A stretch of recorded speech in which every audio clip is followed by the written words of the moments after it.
خاموش چیخ جس کا انجام تھا پھانسی، محبت کے بغیر شادی، ایک خاموش موت۔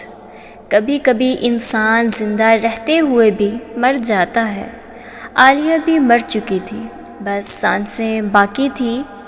وہ لڑکی جو کبھی خوابوں میں رنگ بھرا کرتی تھی، آج آئینے کے سامنے کھڑی اپنی آنکھوں میں خالی پن تلاش کر رہی تھی۔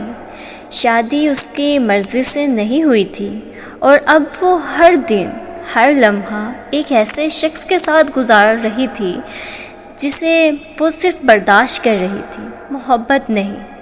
عالیہ کے خواب چھوٹے نہیں تھے، وہ صرف خوش رہنا چاہتی تھی۔ وہ ایک ایسے گھر کی خواہش رکھتی تھی جہاں باتوں میں نرمی ہو، آنکھوں میں سکون۔ مگر اس کے والدین نے اس کی زندگی کا فیصلہ اپنی عزت کے نام پر کر دیا۔ ہمیں رشتہ نہیں ٹکرانا چاہیے، لوگ کیا کہیں گے؟ یہ وہ جملہ تھا جس نے عالیہ کے دل میں موجود امید کا چراغ بجھا دیا۔ شادی کے پہلے دن سے ہی اس نے محسوس کیا کہ یہ رشتہ صرف کاغذ پر موجود ہے۔ شوہر تیمور ایک کامیاب مگر سخت مزاج انسان تھا۔ اسے عالیہ کی خاموشی میں کوئی دلچسپی نہیں تھی۔ اسے صرف اپنی مرضی کی عورت چاہیے تھی، جو بولے نہیں، بس سنے۔ عالیہ کی ہنسی آہستہ آہستہ غائب ہونے لگی۔ اس کے چہرے کی روشنی ماند پڑ گئی۔ وہ ایک زندہ لاش بن گئی تھی جو ہر صبح خود کو اٹھاتی، چولہا جلاتی، کھانا بناتی اور شام تک اپنے اندر جلتی رہتی۔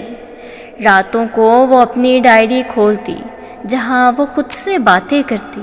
کاش کوئی ہوتا جو میری بات سنتا، کاش کوئی پوچھتا کہ میں خوش ہوں یا نہیں۔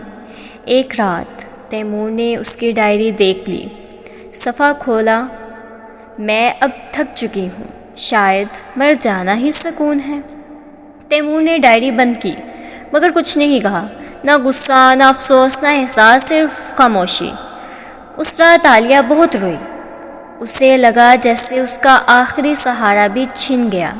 اس کے دل میں ایک ہی سوال گونج رہا تھا، کیا میری زندگی صرف دوسروں کی خوشی کے لیے تھی؟ اگلی صبح سورج ہمیشہ کی طرح نکلا، مگر عالیہ کے کمرے میں اندھیرا تھا، دروازہ بند، کھڑکیاں بھی بند۔ جب تیمور نے دروازہ توڑا تو عالیہ کی سانسیں رک چکی تھیں۔ بستر کے کنارے اس کی ڈائری پڑی تھی اور اس پر ایک خط تھا، میں مرنا نہیں چاہتی تھی، مگر اب جینا بھی ممکن نہیں۔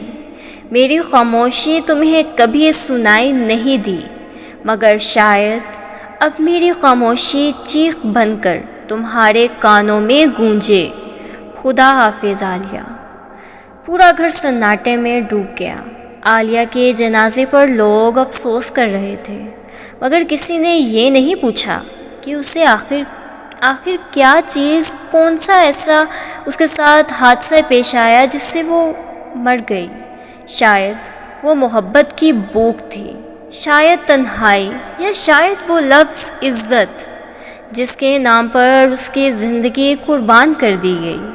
اور اس کی ڈائری میں آخری صفحے پر صرف ایک ہی جملہ رہ گیا تھا، محبت کی کمی کبھی کبھی جان لے لیتی ہے، محبت کی کمی کبھی کبھی جان لے لیتی ہے۔